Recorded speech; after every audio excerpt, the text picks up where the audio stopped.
Bonjour, voilà le dernier cours sur l'éducation concernant un aspect qui est qui est très important, bien sûr, comme tous les quatre aspects que j'ai développés, à savoir les accusations contre la vie et les accusations contre les enfants. Je ne peux pas arriver à, à accepter que mes enfants soient en colère, accepter que mes enfants ne soient pas parfaits. Je ne peux pas. C'est de la faute de la vie. Hein, c'est pas de ma faute. C'est de la faute de mes enfants. Bon, alors je vous ai déjà dit que la responsabilité était à 100%. Donc ça va pas marcher. Hein, de dire que c'est de la faute de mes enfants ou c'est de la faute de la vie non plus. La vie, c'est un fourre-tout qui permet de caser, d'attribuer la faute à il n'y a pas de chance. Ben, s'il y a de la chance, et on peut le voir. Alors, d'une part, le report de nos fautes sur autrui va être à la fois reporté par l'enfant sur ses frères et sœurs, ses camarades ou en retour sur ses parents.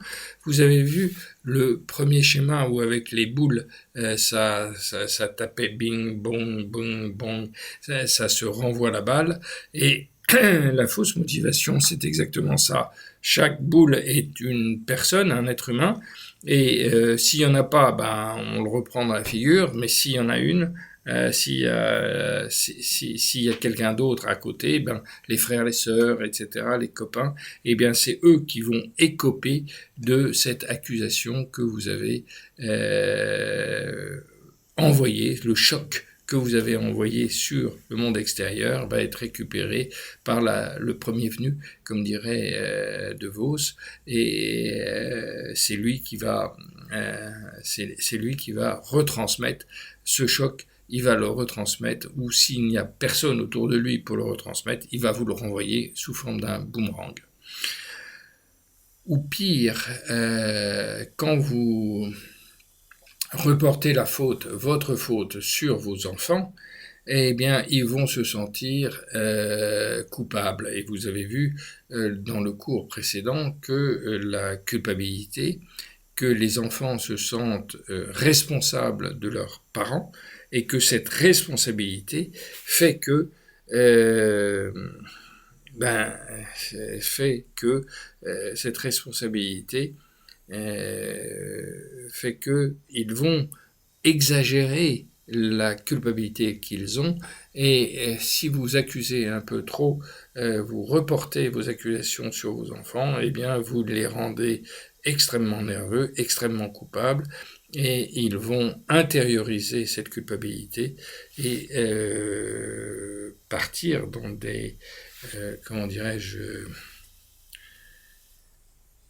dans des inquiétudes et des angoisses de plus en plus grandes. Et ces angoisses vont soit bloquer l'enfant. Des enfants bloqués sont des enfants qui ont trop d'angoisse. Hein, et ils ont trop d'angoisse parce qu'ils se sentent accusés à tort. Alors, les accusations, c'est effectivement ce qui est le plus grave. Et parce que c'est, en plus de ça, c'est très visible, l'accusation, oh là là, un tel m'a dit que, vous l'avez, prenez le train ou le métro et vous allez entendre le matin ou le soir, les gens en continuent se plaindre de la vie qu'ils ont menée dans la journée. Alors, s'ils sont pas au travail, s'ils sont en vacances, ils se plaindront contre la vie en général, parce que la vie est un fourre-tout dans lequel personne n'est responsable et tout le monde est responsable. Hein. Alors, oui, je veux un travail, mais pas celui-ci, pas celui que j'ai. Oui, je veux un enfant, mais pas comme celui-ci. Oui, je veux une situation matérielle, mais pas comme celle-là.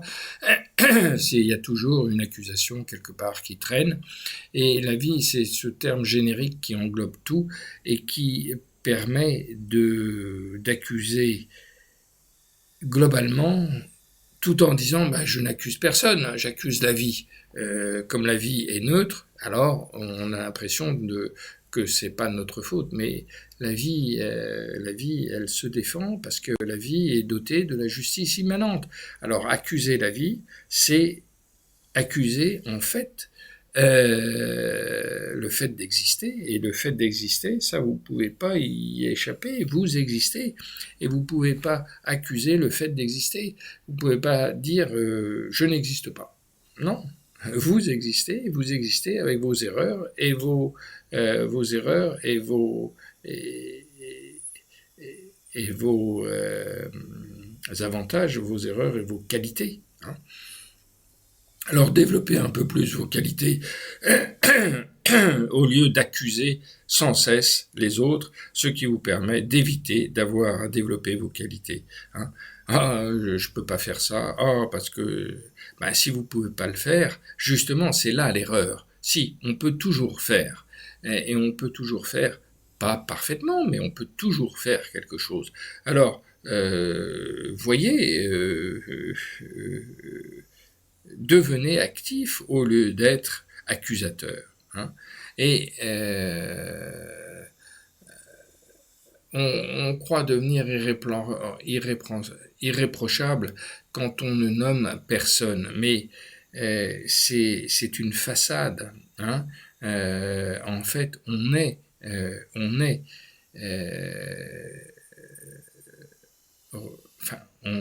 on est en tort, hein, on est reprochable, hein, parce que on n'accepte pas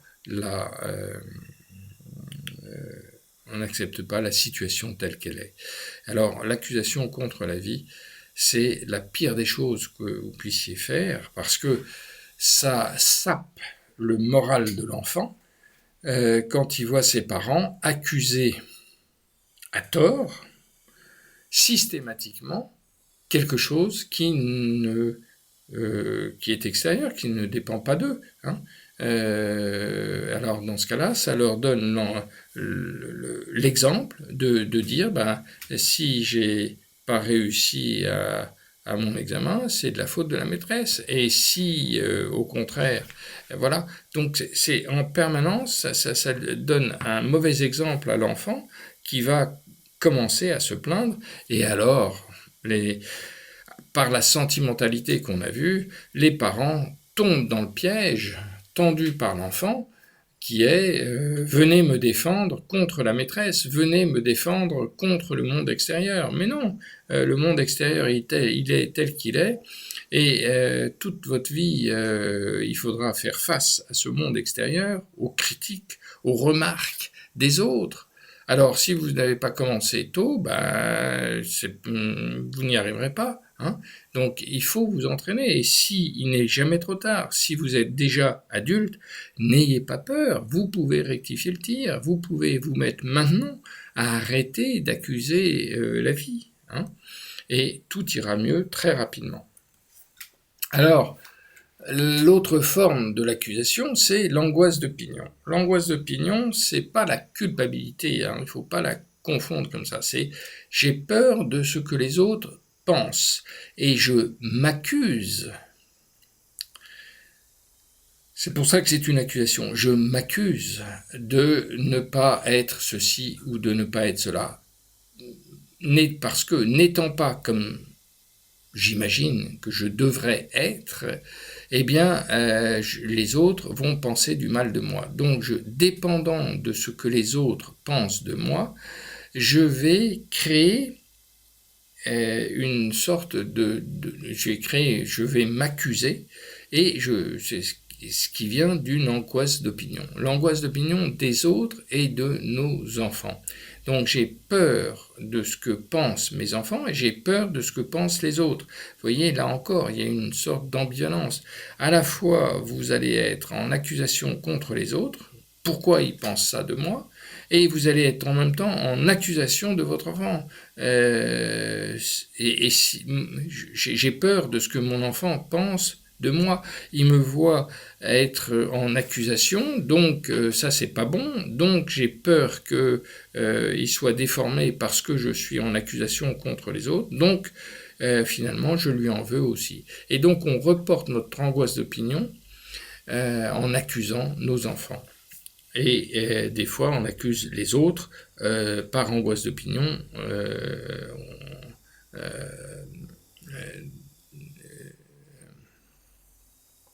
On accuse nos enfants par angoisse d'opinion des autres, comme on accuse les autres par angoisse d'opinion de nos enfants. Ça marche dans les deux sens. Et vous voyez qu'à partir du moment où vous avez un raisonnement faux, eh bien ce raisonnement faux va, par ambivalence, bing, bong, comme une sorte de jeu alternatif, eh bien renforcer votre situation d'angoisse d'opinion comme celle des accusations que vous avez contre les uns et contre les autres.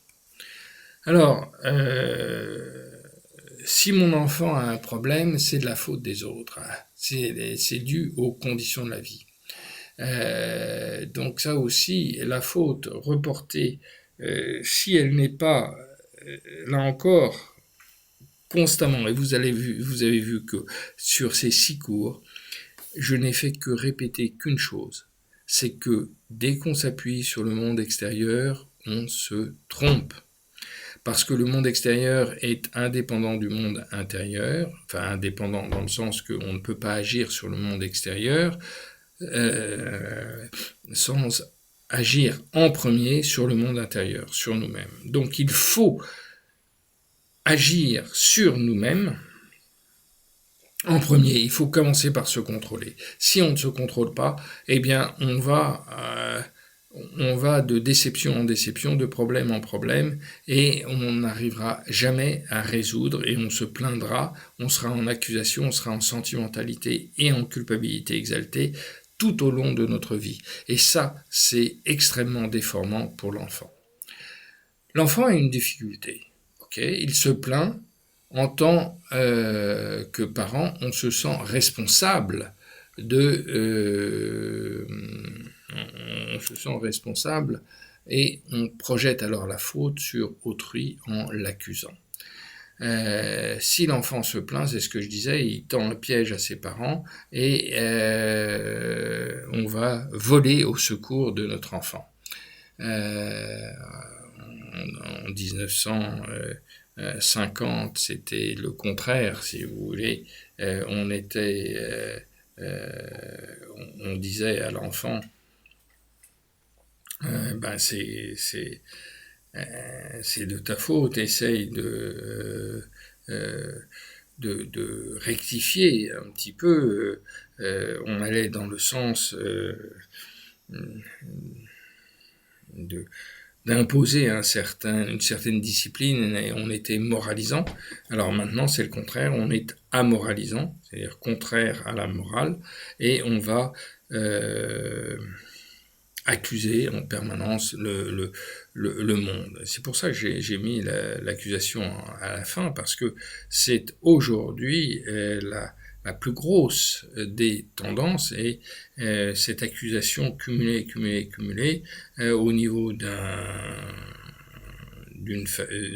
parent, d'une famille ou d'une société, ça finit par faire des guerres, parce que si on n'est pas bien et s'il y a un problème au sein de la société, c'est à cause de, et donc on va en vouloir au monde extérieur, on va déclencher des guerres, puisque on n'a pas assez nous de richesse, donc on va aller en prendre chez le voisin. Ça ne résout en général pas le problème, si ce n'est que ça ne fait que l'augmenter, parce que bien au contraire, ça ne fait que produire une augmentation des difficultés qu'on peut avoir. Hop, excusez-moi, il y a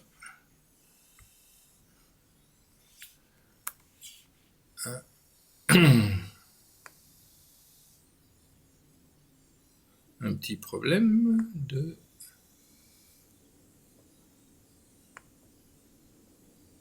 Alors, j'arrive à recentrer ça, et excusez-moi, la faute aux autres. Si mon enfant... Ça, c'est ce qu'on avait vu. Voilà. Alors, qui compte, c'est d'arriver à comprendre l'enfant, et la compréhension ne permet pas la guérison, mais calme l'inquiétude. Comme nommer une maladie permet d'enlever le stress de l'inconnu. Ça, c'est fondamental, de comprendre l'enfant. Ce que j'espère vous donner par ces cours et ce que la psychologie doit apporter en premier lieu, la psychologie n'est pas là pour vous rendre parfait. Donc ôtez ça de votre tête. C'est pas parce que vous allez comprendre le fonctionnement psychique que vous allez devenir parfait. J'aurais dû commencer par là, mais bon. On fait le tour de toute façon de tout ça et on arrive toujours à faire... ça forme un tout et donc on arrive à cette conclusion. Mais par contre, ça donc permet pas la guérison, mais ça permet de calmer le stress. Parce que quand vous êtes malade, vous avez mal et vous savez pas pourquoi, eh bien vous vous sentez impuissant vis-à-vis de cette maladie. Et cette impuissance est quelque chose de très injuste, entre guillemets, que vous considérez comme injuste, alors que il n'y a rien d'injuste, et donc cette injustice est insupportable. Pour comprendre l'enfant, il faut l'écouter, et non pas le reprendre, le corriger en permanence. L'écouter. Stop. Écoutez votre enfant. Il faut qu'il se sente écouté. C'est par l'écoute qu'on lui donne de l'amour. C'est par l'écoute qu'on lui permet de formuler ce qui ne va pas. Et quand il aura bien formulé, vous allez commencer à comprendre ce qui ne va pas. Et vous pourrez, sans rien lui dire, commencer à rectifier le tir. Oui, papa, de toute façon, t'es jamais là pour quand j'ai des devoirs. C'est clair. Ça veut dire, occupe-toi un petit peu plus de moi et si tu pouvais m'aider pour faire mes devoirs, ça irait mieux. Hein? Eh bien, simplement, c'est par l'écoute que vous allez pouvoir retrouver le calme intérieur qui apporte la solution. Ce calme intérieur, ça apporte la solution parce que si vous l'écoutez patiemment, il va vous donner la réponse dont vous avez besoin. Comprendre l'autre revient à dialoguer avec lui transmettre nos pensées. Et c'est ça qu'il va falloir que vous fassiez, c'est apprendre à dialoguer. Et ce dialogue sera bénéfique et vous permettra de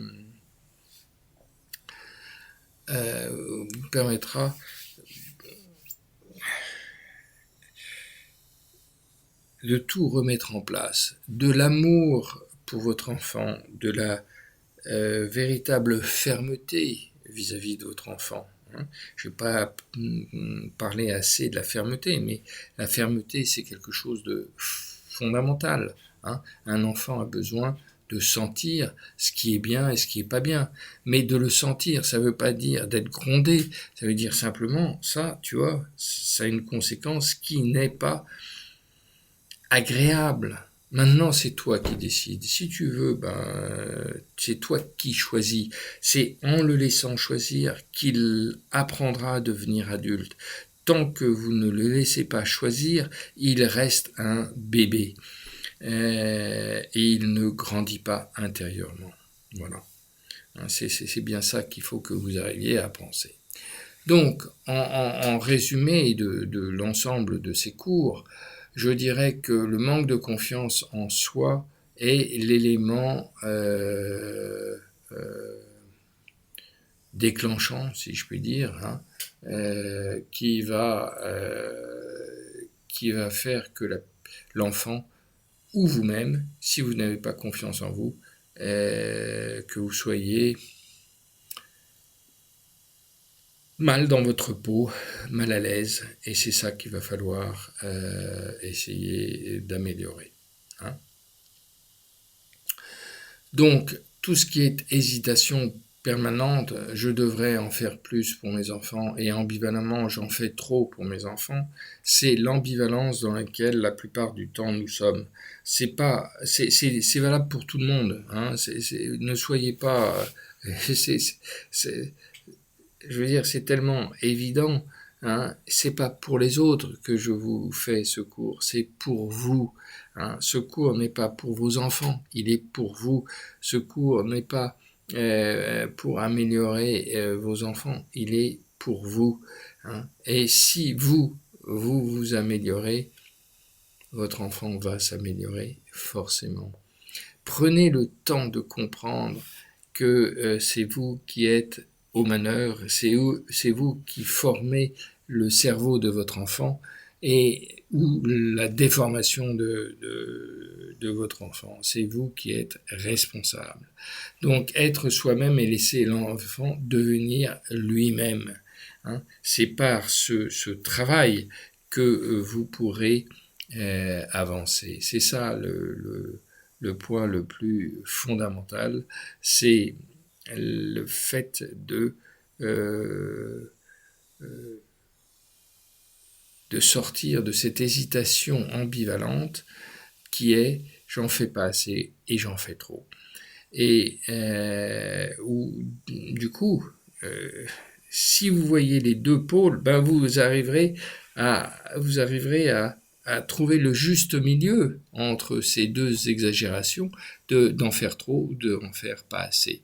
Et c'est ça qui va vous permettre de tout simplement retrouver un équilibre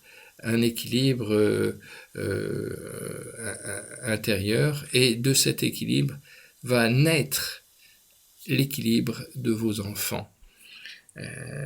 Si vous comprenez ça, c'est que on peut donner naissance à un enfant, ça c'est somatique, mais on peut donner naissance à un équilibre. Si nous, on le trouve, il va s'auto-générer chez les autres, chez ceux qui sont en symbiose, qui vivent avec vous, en communauté avec vous. On peut donner la vie à l'équilibre, donc psychologique, comme on donne la vie à un enfant. Il faut les deux, hein. Il faut le côté matériel, enfin somatique, et le côté spirituel. C'est les deux aspects. Voilà, ben écoutez, j'espère que ces 5-6 cours vous ont aidé à comprendre un petit peu ce qui se passait en vous. Et si vous comprenez un peu ce qui se passe en vous, ben vous comprendrez plus facilement quand l'enfant devient adulte, tout le travail qu'il aura à faire pour arriver à la sagesse dans laquelle vous êtes vous, en ayant fait toute cette démarche, parce que si vous avez écouté ces cours, c'est que vous êtes déjà en marche vers un meilleur équilibre. Eh bien, comprenez ce travail et aidez votre enfant à s'y préparer, aidez votre enfant à faire lui aussi ce travail, et vous allez voir que tout va s'arranger. Quel que soit l'âge, même si votre enfant a 50 ans ou plus, vous pouvez encore l'aider à retrouver son équilibre intérieur. Voilà. Je vous souhaite des bonnes vacances. Nous sommes au mois d'août et je vous dis à la rentrée en septembre. Je vais prendre quand même 15 jours de repos pour redémarrer tout un cycle qui est important d'approfondissement sur la psychologie de la motivation, avec une présentation de tous les livres, des 35 livres qui sont à votre disposition dès aujourd'hui. Voilà, n'hésitez pas à me contacter à lehepm.com dans Contact, à postuler si vous voulez suivre la formation qui vous donnera un diplôme qui est reconnu par Liberlo. Liberlo, c'est comme Doctolib, qui vous permet, avec la mutuelle Apicil, d'être remboursé des frais de thérapie si un médecin vous prescrit une thérapie. Donc n'hésitez pas à contacter le hepm.com pour avoir plus de détails à ce sujet et vous permettre d'approfondir un petit peu pour vous aider vous-même à grandir. Donc voilà, l'éducation n'a pas d'âge et n'a pas de limite. Bonne journée, bonnes vacances, bonne fin de vacances et à bientôt en septembre à la rentrée. Au revoir.